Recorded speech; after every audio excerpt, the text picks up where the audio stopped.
आज हमें शारू अकेले अकेले नहीं बल्कि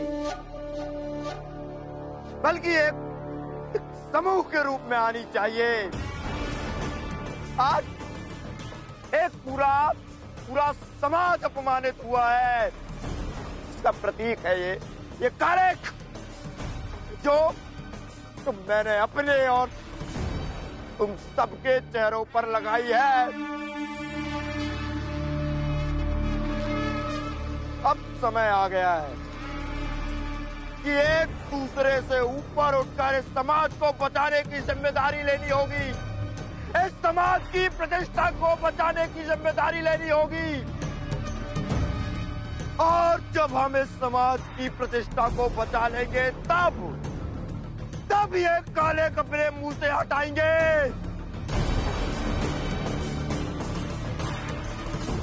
नरोत्तम, तुमने बिल्कुल सही कहा। हम सब अपनी जिम्मेदारियों में विफल हुए हैं। ये कालिक हमारे चेहरे पर भी लगेगी। अरे तब तक नहीं हटेगी जब तक हम अपनी प्रतिष्ठा बचा ना ले। लाओ।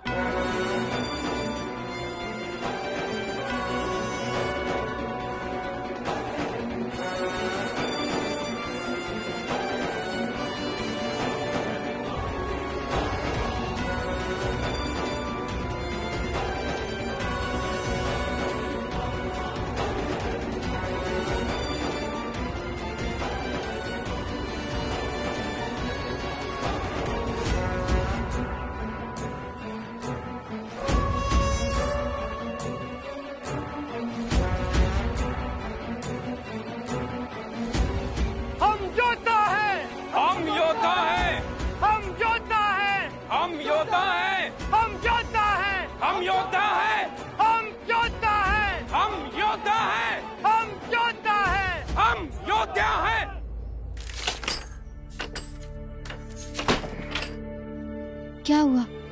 अभय जी क्या बाबा कहाँ है? वो सब चाल गए हैं और हमें भी जल्दी जाना होगा। सब ठीक तो है ना? सब ठीक है निर्मला जी। दरअसल आपके सास ससुर और होने वाले पति की ये इच्छा है कि आप दोनों का विवाह हमारे चाल में हो, और वो भी बड़े धूमधाम से। वो सब चाल गए हैं, तैयारियां शुरू भी हो चुकी होंगी। चलिए जल्दी। तुम सच कह रहे हो ना भीमराव? बिल्कुल सच कह रहा हूँ। चलिए सामान समेटते हैं। हाँ?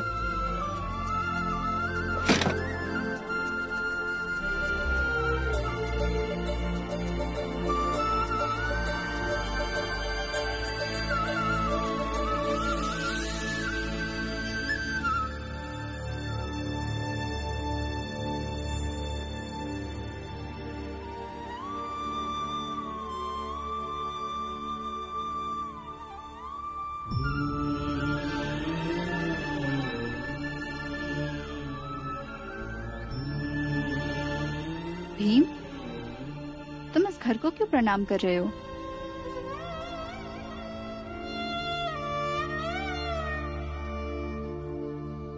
हमें इस घर ने आश्रय दिया है निर्मला जी। हम यहाँ रहे हैं तो बस जाते जाते एक बार इस घर को धन्यवाद देना चाहता हूँ। और हाँ, उन काकी को भी मैं खुद जाकर धन्यवाद दूंगा जिन्होंने हमें घर देकर इतनी कठिन परिस्थिति में हमारी मदद की। ऐसे तो इस संसार में बहुत सारी चीजें हैं जिन्होंने हमारी मदद अलग अलग तरीकों से की। फिर तो हमें सबका धन्यवाद करते रहना चाहिए ना? हाँ, मतलब भले ही हम कहें ना, लेकिन मन में, दिल में एक कृतज्ञता का भाव हमेशा रखना चाहिए। निर्मला जी, हमारा दिल जो है वो हर समय भरा रहता है। अब हम उसे अच्छी चीजों से भरते हैं या बुरी चीजों से, यह हमारे ऊपर निर्भर करता है। लेकिन फिर भी हमेशा दिल में एक कृतज्ञता का भाव रहना चाहिए, जिससे अभिमान का भाव खुद ही चला जाता है। पर अभिमान का होना तो सबसे ज्यादा घातक होता है। क्यों? सही कहा ना मैंने? बिल्कुल सही कहा रमा। चलो जल्दी, वहां सब इंतजार कर रहे होंगे। आइए।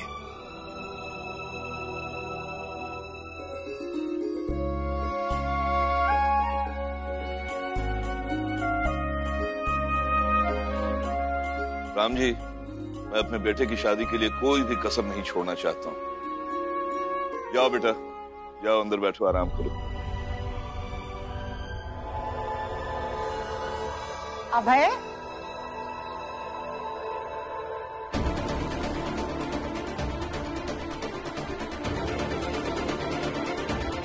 अभय, कौन हूं मैं? आप काकी है मेरी। आई से ज्यादा आपने मुझे अपनी गोद में खिलाया है। जब भी मोहल्ले में कहीं भोज होता था तो आप मुझे वहां लेकर जाती थी और एक छोटी सी कटोरी में खाना लेकर अपने हाथों से खिलाती थी। एक बार सांप ने तुझे काटा था, तब क्या हुआ था? तब आप रात भर मुझे अपनी गोद में लेकर बैठी रही। मोहल्ले वाले भागकर डॉक्टर को लेने गए और आपके साथ साथ पूरी रात पूरा मोहल्ला जगा रहा। और उस रात किसी ने भी खाना नहीं खाया था।